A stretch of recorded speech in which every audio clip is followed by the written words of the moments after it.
Welcome to Whiskey and RPGs. My name is Solomon SK, and if you're like me, you're wondering how to increase your drop rates in Black Desert Online, especially for circumstances such as getting the soiled Ogre ring for Deve's Encyclopedia. So even though I'll be using that as an example, this video could actually be applied to almost everything else in the game as well. So I hope you guys have your cups or glasses ready with your beverage of choice, and let's cover the ways together. Cheers to you guys.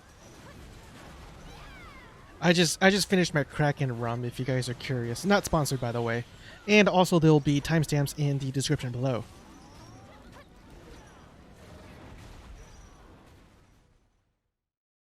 I'm going to start off with something not many people think about when farming, and those are the nodes themselves. Now, there is a debate on the internet on whether or not these node investments actually work, so it's up to you to decide if the evidence is sufficient or not. Take a look at Calpheon, for example. Over to the top left-hand side, you will see a button allowing you to invest energy into a city or node. If you hover your mouse over at the question mark, you will see the benefits it provides. In my case, at level 2, I will receive a drop rate increase of 10%, but only 10% of the time when defeating monsters. So we need to do the same thing in the node where the ogres are. Move the map southwest and you're going to see a node called Mancha's Forest. We're going to be investing contribution points, or CP, into this node and increase our drop rates. I understand that ogres are also located towards the south, closer to another node called Torbear's Cabin, but according to what I can gather from dbdatabase.net, soiled ogre rings can be seen listed under the dropped by monsters on zone of node tab under the Mancha Forest page. Whereas if you look at the Torbear's Cabin page, it says no data available in table. It is possible that the data is outdated or simply wrong, but I'm going to go with what the site says so far and only concentrate on Mancha's Forest. There is no real harm in investing with both nodes, but energy will be hard to come by, as you will see in a minute. According to somethinglovely.net, the least amount of CP you will need will be 8 if connecting from Trent.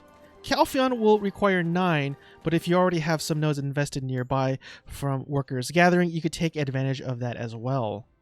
As you can see, I am at full capacity at 366 energy. And investing all my energy into it will give me level 3, this time with a 15% increased drop rate 10% of the time. Obviously, the higher the level, the better your chances.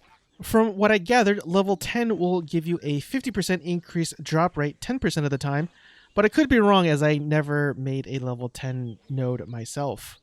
Oh, and by the way, if you don't have a value pack, you're going to have to go to the node managers themselves and invest your CP and energy that way rather than investing remotely. If you are curious, there's a Reddit post about the amount of energy needed to get to level 10 if you choose to do so. Hopefully you have lots of alts with energy that you can use if you haven't touched them in a while. You can buy energy potions too from the auction house, but I don't think they're worth the silver, so me personally, I stopped at level 6. Moving on, the first item you should consider when going out farming is the Blessing of Kamasylve, or Kamasylve, I don't know how you really pronounce it, I've heard both, which gives you a drop rate of plus 20%. Pearl Abyss has been pretty generous, relatively speaking of course, about giving players multiple ones. If you don't have any, remember to check your Pearl inventory tab as well. I have 2 20-day ones, but that's a bit overkill, so go into the Pearl shop and under loyalties, buy a 1-day blessing for 1,000 loyalty points instead, or if you don't have one. And if you don't have 1,000 loyalties, try checking your mailbox. If you play like me, I usually leave items in there to save inventory space, unless it specifically says the mail will be deleted after a given date. The next item you should consider are the event item collection increase scrolls, which gives you a plus 100% drop rate and a plus 50% item drop amount. Again, Pearl Abyss has been pretty generous about handing these out in my opinion, as I have 209 in my storage. But also remember to check your Pearl inventory tab because there might be a few you have forgotten about as well. Be sure to check your attendance rewards too. In my case, there are 2 being given out on the 26th time I log in, but that won't always be the case depending on the time you are watching this video. The next item I wanted to discuss are GM's Blessings. These give you a plus 2.5% item drop rate, but are extremely hard to come by. As far as I know, they're not something you could buy or obtain, rather they are only handed out by community managers and in the event of something happening such as a DDoS attack, and Perlibus wants to compensate its players. Admittedly, after spending hours and hours without a soiled ring, I used one out of desperation and I finally did get one a while back. But I only have 1 left now. So if you do have any, consider carefully the future if you think you may need it for another and more difficult grind. Are you getting desperate yet? How much silver are you willing to spend? If you have received your tent, you can set it down outside of any safe zone and use the NPC shop. There you can find Camp Adventurers Luck from levels 1 to 5, with 5 giving you an item drop rate of plus 50%. Luckily, it also says they do stack with collection increase scrolls, which is a plus, but the level 5 will set you back 50 million silver, so use accordingly. Real quick, if you press H, you will see your character's knowledge or ecology effect.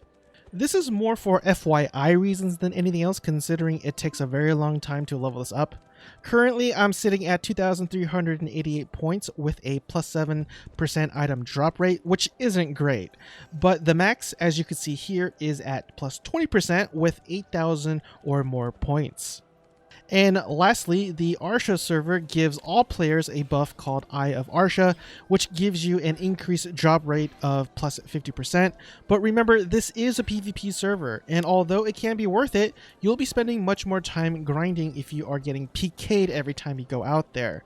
So depending on how desperate you are and depending on the item you're trying to farm, it may not actually be worth it to go out into this server, but plan accordingly, of course. And that wraps it up for today's video. If there's anything that I missed or left out, or there's anything else that you believe would help, definitely let me know in the comment section below and I will update this video accordingly. But until then, guys, I hope you guys have a blessed night and I will see you guys next time. Cheers again.